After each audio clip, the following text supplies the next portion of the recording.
I want to show you something. This is my most successful YouTube video.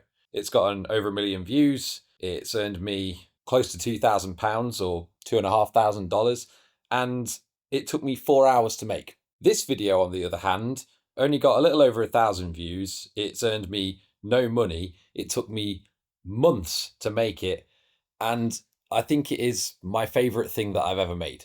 It's not necessarily technically the best video I've ever done, but I feel genuinely so proud of how it turned out and the work that I had to put into it. It makes me happy watching this video back. So when it comes to YouTube, is there a way to get the best of both worlds, to have the money and the success, but also have the satisfaction too? And why should you listen to some nobody who you've never heard of like me? Well, it's true. I'm not Mr. Beast, but I've been on YouTube for 4 years now. I've had a couple of channels and I've learned a lot in that time. For those of you that are bothered about the numbers, here's the numbers. At the end of the day, there's thousands of YouTube advice videos out there and they all kind of say the same sort of thing. You know the things that you need to do. You know that you need decent titles and thumbnails that are catchy. You know that you need to have some sort of upload schedule if you want to get growth. That's all obvious. What I want to talk about though is something that those videos don't talk about, and something that I think will help you a lot more in terms of not only doing well at YouTube, but also not burning yourself out and feeling completely miserable during the process of doing so. And to help explain it, I'm going to use the aid of a drawing that I did. Heads up, I'm not an artist, but I think this is going to do the job. So this is my very simple but straightforward guide to how to succeed on YouTube. If you can get your head around these ideas, you will do fine on this platform. So let's talk about this first idea on the left. This is the trap. And this really just describes the basic cycle of events when someone starts out on YouTube. You start out doing something you really quite enjoy. You're not really got many expectations from it, but then at some point, one video seems to do a little better than the rest. And you think, oh, views. I like views. How do I get more of those views? And then you go down the rabbit hole of learning YouTube. You watch YouTube advice videos. You watch YouTube gurus doing education on how to get the best metrics and how it all works. And you kind of then go around in this cycle. You think when you watch these videos that you can go back to making just your normal little videos, doing whatever you want, and the views will come. But the more you go through this cycle of watching YouTube education and then making your nice videos, and you end up watching YouTube education again because you're not getting the views that you want, you start to realize that these nice videos that you make, not all of them get views. It's only videos on certain topics that you happen to hit on that really take off. But these YouTube advice videos have you believing that you could be the next Casey Neistat or Emma Chamberlain, people that just make videos about anything and they do well if you make them in a specific way. And this makes people feel confused. What am I doing wrong? Why are my views not going up? I've been down this whole rabbit hole myself countless times, and it took me a long time to finally break out of it. But the reality is that these people that we look up to, the Casey Neistats of the world, they're exceptional. And most of us are just normal, and that's fine. If everyone was exceptional, then that would be normal and therefore not exceptional. So it's okay to not be at that level. There's plenty of room for normal on YouTube. So we don't want to think that being exceptional to that degree is the only way to go. I don't think that's a healthy mindset. And once we accept the fact that we're normal, we can move on to the next part of this whole thing, which is the choice. Before we accepted this and we were dreaming that we might become the next big star, we were trying to achieve growth, money, all of that stuff by just doing whatever we want. Pure creative freedom, as if that was going to work. But the way this works is that you can only have two of these. You can't have the growth, the money, and all the success and all that stuff, and the freedom to make whatever you want whilst being normal.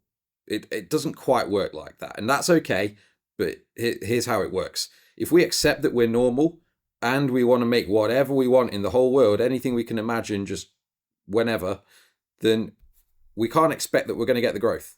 That's not how it works. You can't have all three things. In the same way, if you want to have growth and you're also a normal person, you can't have the freedom to make absolutely everything you want all of the time and have no real running theme. That doesn't work either. So we have to accept that we only get to have two of these things.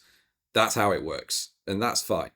For me, I've kind of started to lean more towards the growth and being normal. A little bit of freedom's okay once in a while, but on the whole, there needs to be a bit of a theme to the videos. I can't just make whatever I want all the time and expect that everyone's going to think it's amazing. That's not how this works. At the end of the day, neither one of these two options is wrong. It's okay to just make whatever you want and kind of let the whole success thing go. And if you can be happy with that and you're not expecting any money or a great big following, that's probably the best way to go for genuine fulfillment. But if you want to actually make a bit of money on YouTube, if you want it to be a little bit of a job where you can bring in a bit of a living from it, that's fine too.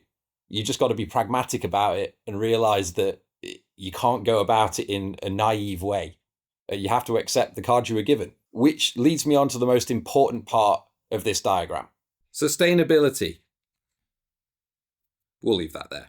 If you want this whole thing to be sustainable, you kind of have to accept that there are cards you are dealt in life and there are cards that you are not. Play the cards that are in your hand. Don't try and pretend like you have a card you don't. It doesn't make sense and you won't get anywhere. For example, are you really attractive? Are you really relatable? Are you hilariously funny? Or do you have a particular skill like photography or videography or whatever it might be? If these are the cards you have, use them. This is how you're going to separate yourself from everyone that thinks that they can be the next big thing on YouTube. And, you know, it's good to dream, but you also have to be realistic. And most people are dreaming a little bit too much. If you can be realistic about what your strengths are and what your weaknesses are and play to those strengths, you're going to have a way better time making videos. Because for one, you're going to be happy because you'll be aligned with who you really are. And two, it's going to mean that your videos do better because you've actually got something to share with other people. Imagine if you put on a fake version of yourself and it happened to do well, and then you had to just continue doing that for the rest of your life in order to have a career on YouTube. Would that not feel completely soul destroying? And isn't that why so many people are feeling burned out and kind of like they've ended up stuck doing something they didn't really want to do, and then all the videos suffer for it? There is short-term success to be had in that approach, but not much happiness. There is also a right way and a wrong way to play these cards. Are you approaching this whole making videos thing with the mindset that you want to give, or with the mindset that you want to take? For example, someone that's got a lot of comedic talent could use that talent to either cheer people up and build people up through making them laugh, or they could use it to tear people down just for the sake of getting a few extra laughs from a certain group of people. In the same way, someone that's really attractive could use that as a way to give people insight in how to make themselves look better and feel better about themselves, or they could use it in a way that would damage their viewers. Not for me to make any comments, I suppose, but we can probably all think of examples of that. What you choose to do is going to dictate how you feel long term. If you're constantly tearing people down instead of just focusing on making people happy, that's not going to be very fulfilling for you. It will eat away at you. The best part about this mindset of giving as opposed to taking is that it doesn't have to always be that you're giving to other people too. You can choose to give yourself a video. You know, if you've been working hard and you're like, I just need to make a project for myself that's going to make me happy. That isn't taking from your audience necessarily. That's giving to yourself. At the same time, you can trick yourself into thinking you're giving to your audience, but what you're actually doing is just making videos around topics that you really think will get views. And really what you're looking to do is take from the audience. You're not actually looking to serve them.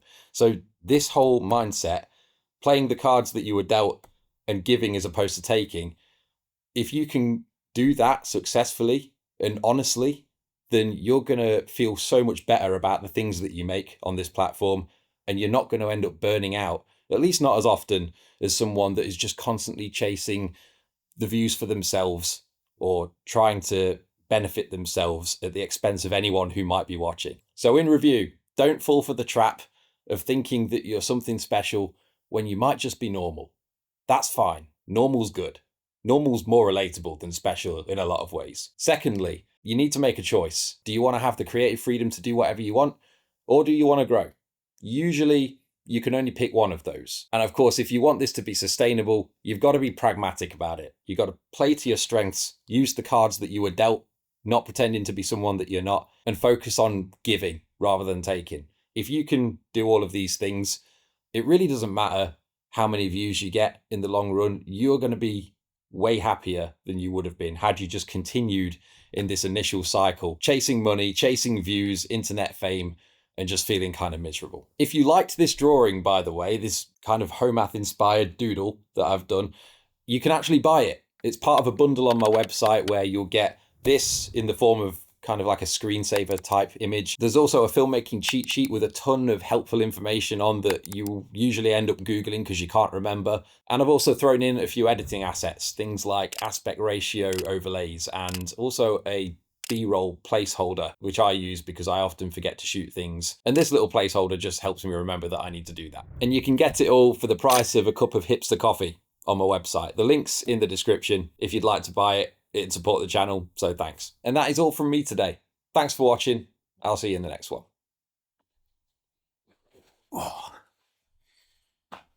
It's a wrap.